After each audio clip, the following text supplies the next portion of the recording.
This is the face of one of the greatest threats to Bermuda's reefs in recent history, the lionfish.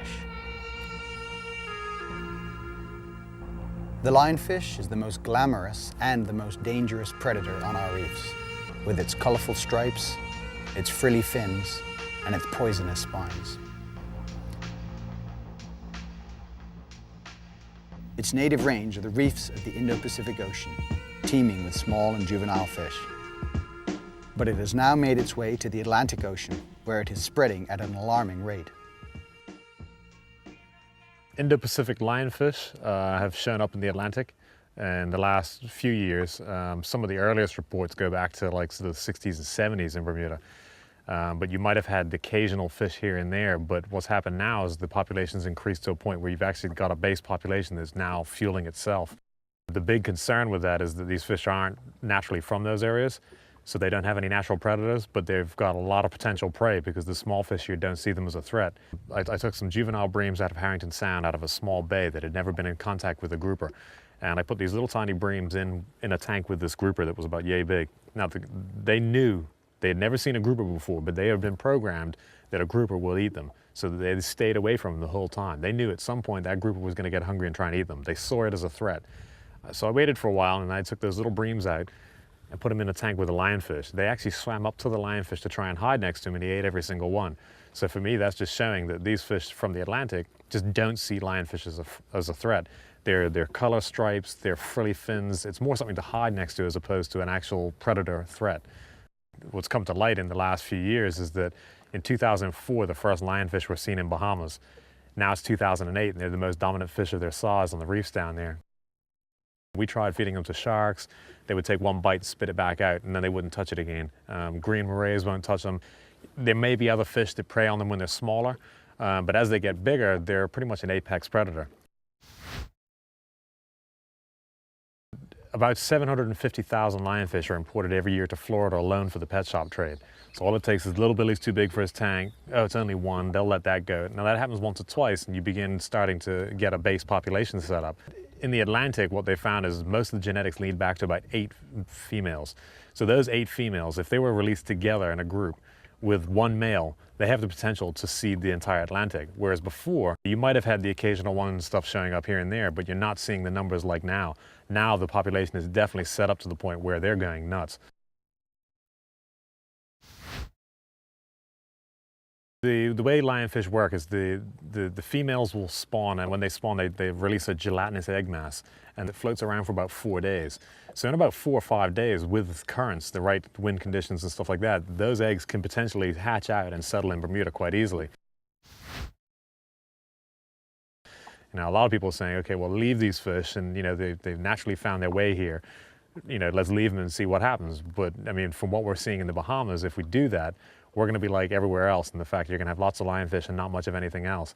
So by us acting early here with the numbers, trying to keep the pressure on them early on in the sort of the invasion in the Atlantic, we're going to be better off in the fact that we'll have other fish other than just lionfish as long as we play the game smart. So to do our bit to control the lionfish, we headed out to the reef to try to catch one. Well, we're thinking that probably a similar place where you go hunting for lobsters, somewhere where there's a lot of big caves and big overhangs. They do tend to like to hide inside caves. They do tend to get curious, so if we swim past and then come back, we may well see them coming out to see what they've seen. We're out on a reef and we're getting geared up to go scuba dive and see if we can find any lionfish. They're an invasive species and they're killing all these small fish, and they have no predators around here. If we find one, we're all going to get out of the water and someone's going to go down and spear it, and then we're going to dissect it to see what it's been eating, and we're going to look at its ear bone to see how old it is, because it's like a tree, it has rings for each year. So let's say it had like 5 rings, that would mean it was 5 years old. So we're just trying to figure out how old they are so we can know how long they live and if they stay in one area for a long time and stuff like that. We probably won't be able to get rid of all the lionfish, but we want to find out more about them so we can control the population so all our juvenile fish don't get eaten. So to learn as much as we can about the life cycle and behavior of the lionfish we took from the reef, Chris needs to measure and dissect it. So we're going to do a little length first. The biggest one to date they've caught in Bermuda has been 17 inches, and this was just going to be shy, I think. Okay, so now what we're going to do is take a little bit of that gill. We take this gill clip because we send it to a guy in North Carolina who's actually doing the genetic work with these things. Now we're going to do into the stomach. This is a very delicate little bit here because you don't want to cut anything you want to look at inside. So what we do is we take the whole gonad out, and this will be sent to North Carolina. There's a guy, James Morris, there, and he'll look at this so he can tell they'll be spawning in so many months or so many weeks or whatever. So we're going to put this right in here, which is the fixing agent. The next thing we're going to look at here is the stomach, which is always the interesting bit. What we're going to do is cut this open and see what he's got inside. So what we're going to do is here is turn this inside out. And there we have some fish, looks like. So that's actually a bit of shrimp. You can see the little fins that they've got underneath. See those? That's the tail, so the head would be up here. Those are actually the eyes right there. We're new to the invasion, so it's really important we get some of this information now because it will tell us whether or not they're doing exactly what they're doing in Bahamas or whether we've got a different sort of scenario here. So what we're going to do right here is take him off at the head. So when I'm trying to feel here, there's like a little chamber in the spine where the spine meets the head. That's where the otoliths are, right in there. So what I want to do is I want to try and cut close to it, but not too close.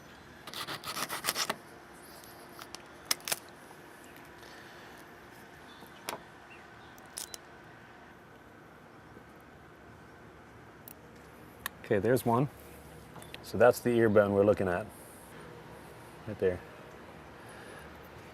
So under the microscope, they can cut it that way through it as opposed to down through it, and they can count their rings and tell you how old the fish is. And that's basically it. That's what we're looking for these guys. It's going to be interesting to see how it unfolds here because of our unique sort of situation geographically, but then also temperature-wise and things like that, and also the fact that a lot of people here are quite well-versed already, and we've got 120 people licensed to go out and cull these fish already. We're actually the first country taking any steps towards the lionfish thing. Now, by us acting early on here, we have the potential to say, look, this is an ongoing problem. We're never going to eradicate them realistically because you're not going to be able to get the ones all out of the deep and things like that. But if we keep pressuring them on them now, in 20 years' time, 10 years' time, we're going to be the prime dive fishing tourist destination in the Atlantic because we're going to have something other than just lionfish. For years, people in the Indo-Pacific have been actually trapping for them to use them as food fish. They're a very meaty fish for their size. And, you know, I ate some a couple of weeks ago, and the closest thing I would say, it's like hogfish or grouper. It's very similar to those two. It's a very palatable meat. By taking them out and actually starting to eat them, it takes even more pressure off our commercial fish. So, you know, the idea is, you know, just to sort of say, look, you know, this is a fish that's a potential food source. It's a very good option in the fact that it's the only thing from the Atlantic at this point that you can harvest to no end, no bag limit, no size limit, and you're actually doing something good for the environment. There is no other thing out there like that. Nice and light. Here. These aren't like terrible, hideous fish. The problem is that they're not supposed to be here. So we need to sort of take a bad happening and turn it into a good thing, and the fact that, look, we can eat these things, and by us keeping the pressure on them, it's going to do great things for our native fish stocks. 400 years ago, a new era began in Bermuda's ecosystems. The settlers, the adventurers, the traders, everyone who came to Bermuda brought with them part of what they left behind, plants, animals, and these have taken over to create an entirely new environment in Bermuda. Some of the changes have been huge, not just the environment, the landscape of Bermuda. We've seen some tremendous changes. The Bermuda we have today is markedly different from what Sir George Somers would have seen 400 years ago. But along the way, we've learned some really important lessons, and we've looked at other oceanic islands as well. And we now know how vital it is that we preserve our heritage, that little bit of Bermuda that hasn't changed yet. And the good news is we have a lot of people working together to preserve what we have, and these people include you. And we hope that you also will help us look after that little bit of Bermuda that hasn't been affected by our island invasion.